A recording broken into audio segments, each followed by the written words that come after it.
Bismillahirrahmanirrahim. Assalamualaikum warahmatullahi wabarakatuh. Hari ini kita akan belajar PLBJ tentang remaja-remaja muslim hebat sepanjang sejarah. Sudah siap kan? Yuk kita baca bismillah bersama.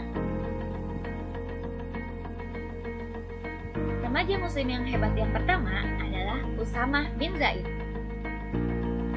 Usamah bin Zaid adalah panglima termuda yang pernah dimiliki oleh umat Islam. Beliau menjadi panglima di usia 18 tahun, bahkan membawahi Khalifah Umar bin Khattab saat peperangan. Bayangkan, 18 tahun sudah bisa jadi panglima. Usamah bin Zaid merupakan ahli strategi perang dan mempunyai jiwa kepemimpinan yang sangat baik. Beliau juga taat kepada Allah dan Nabi Muhammad SAW. Beliau terbiasa menjalankan puasa Senin Kamis. Remaja Islam hebat selanjutnya adalah Fatimah Az-Zahra. Beliau adalah putri Rasulullah SAW. Keistimewaannya adalah tutur katanya lembut dan akhlaknya juga mulia. Sejak kecil, Fatimah Az-Zahra sudah belajar sabar. Kalian tahu kan, bagaimana sikap orang kafir Quraisy terhadap Rasulullah dan keluarganya? Mereka selalu mencaci Nabi Muhammad. Tetapi, Fatimah Az-Zahra sabar menghadapinya, hingga ia tumbuh menjadi remaja yang kuat dan juga tegar.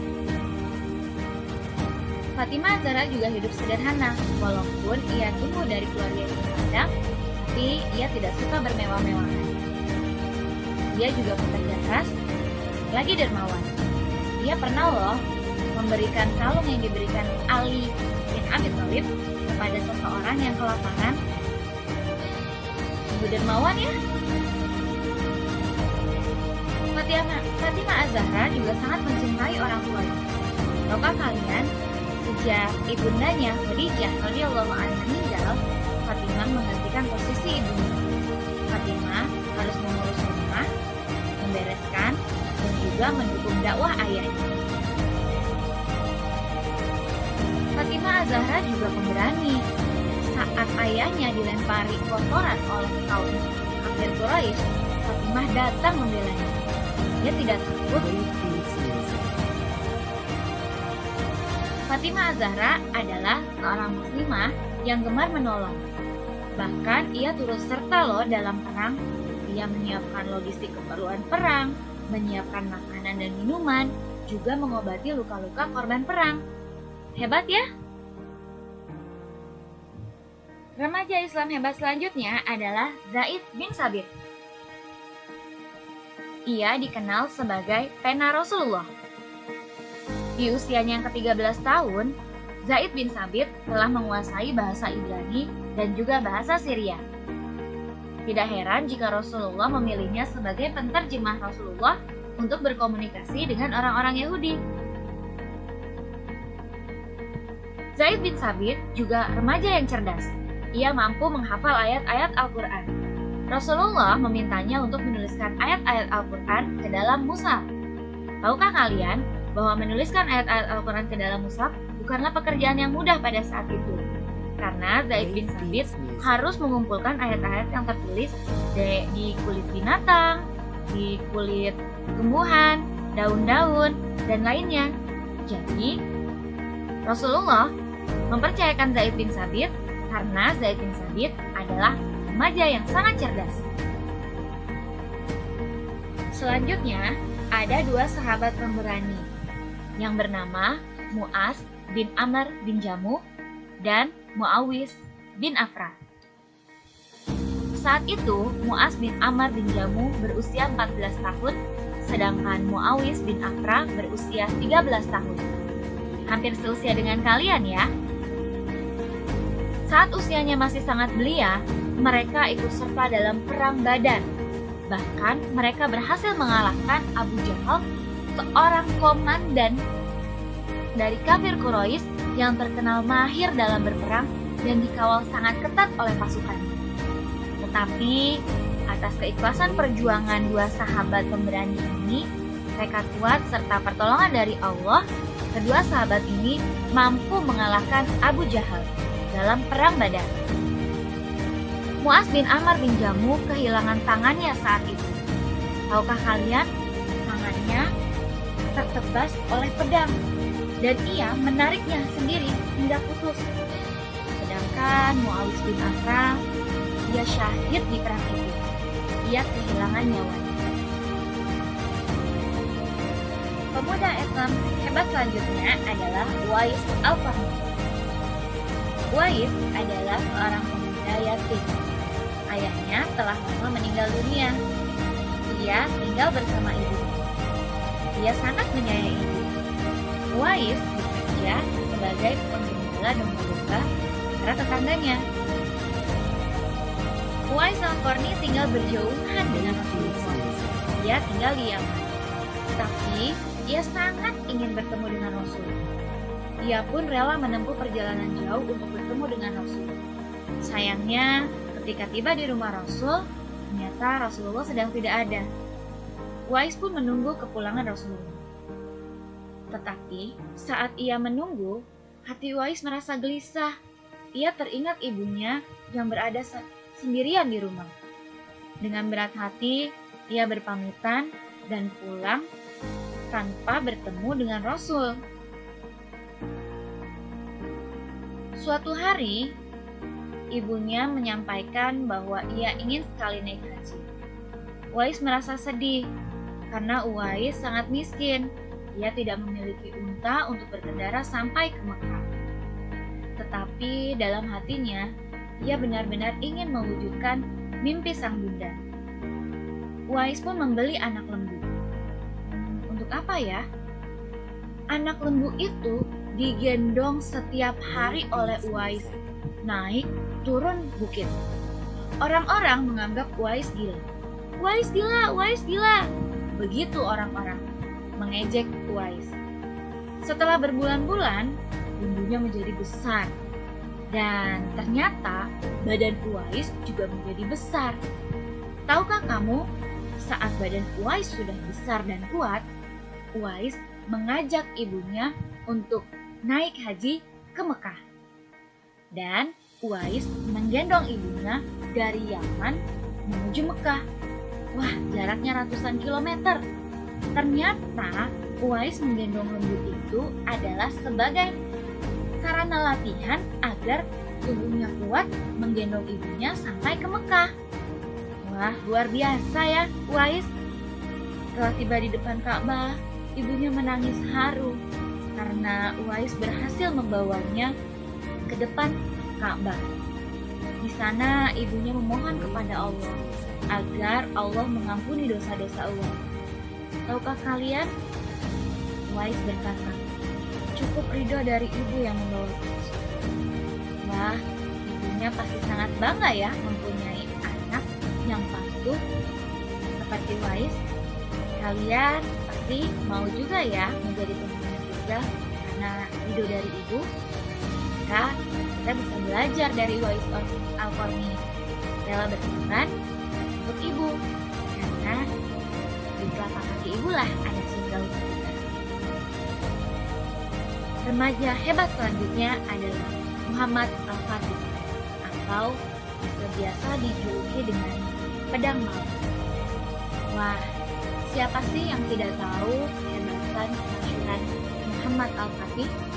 Ibu sendiri selalu merinding ketika membaca atau mendengar kisah Muhammad Al-Fatih karena saking hebatnya. Sebuah kebanggaan bagi umat Islam memiliki pemuda seperti Muhammad Al-Fatih.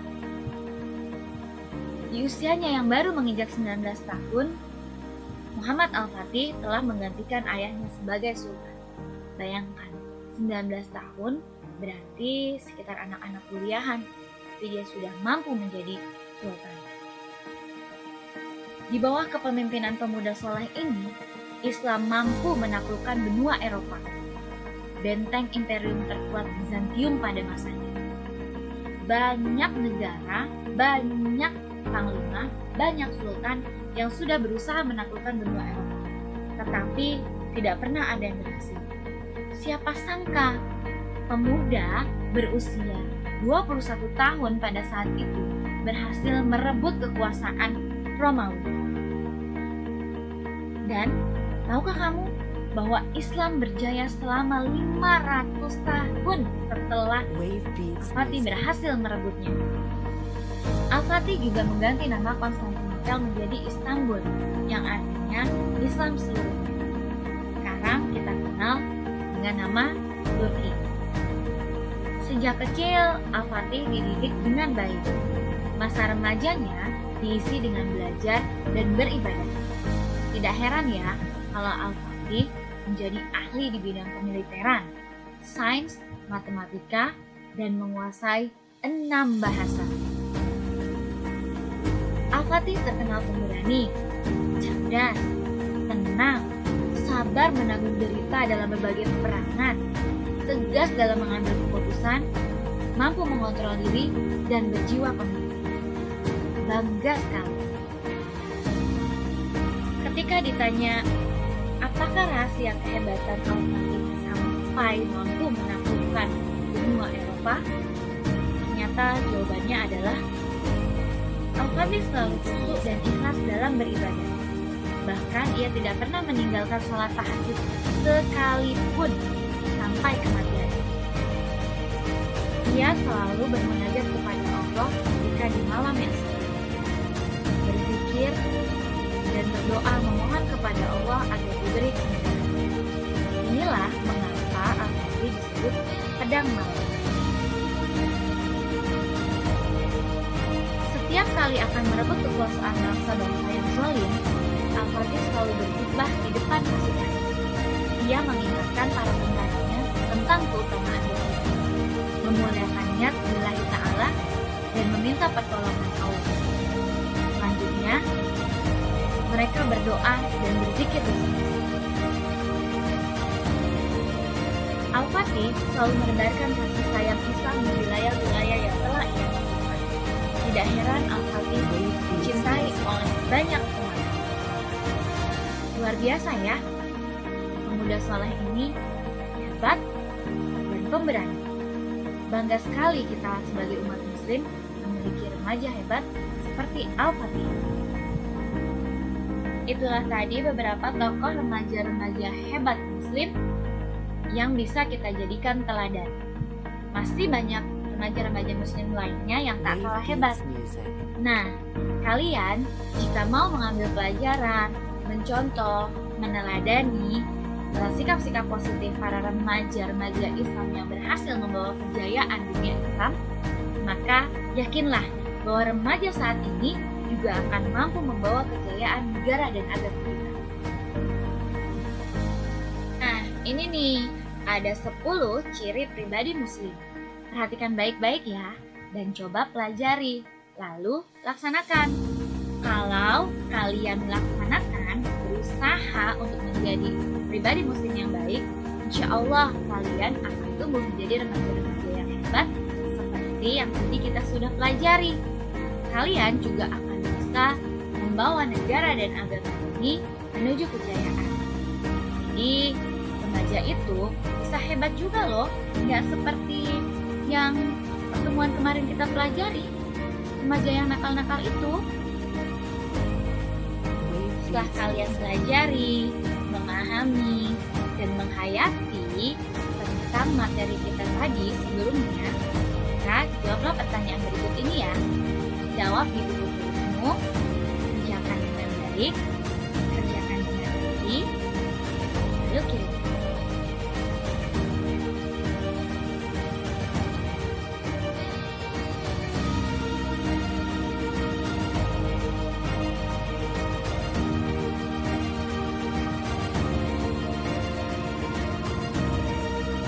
Demikianlah pelajaran kita tentang remaja-remaja muslim yang hebat. Sudah seharusnya pelajaran ini memberikan ibrah kepada kita agar kita menjadi remaja yang lebih baik. Islam telah membuktikan bahwa remaja tidak selamanya melakukan hal-hal yang buruk. Dalam Islam sudah terbukti banyak remaja yang mampu membawa kejayaan negara dan agama. Kalian juga bisa. Ayo kita banyak belajar dan beribadah di masa remaja ini agar agar ketika kamu besar, kamu akan menjadi generasi yang hebat. Kalian pasti bisa. Udah dulu ya. Assalamualaikum.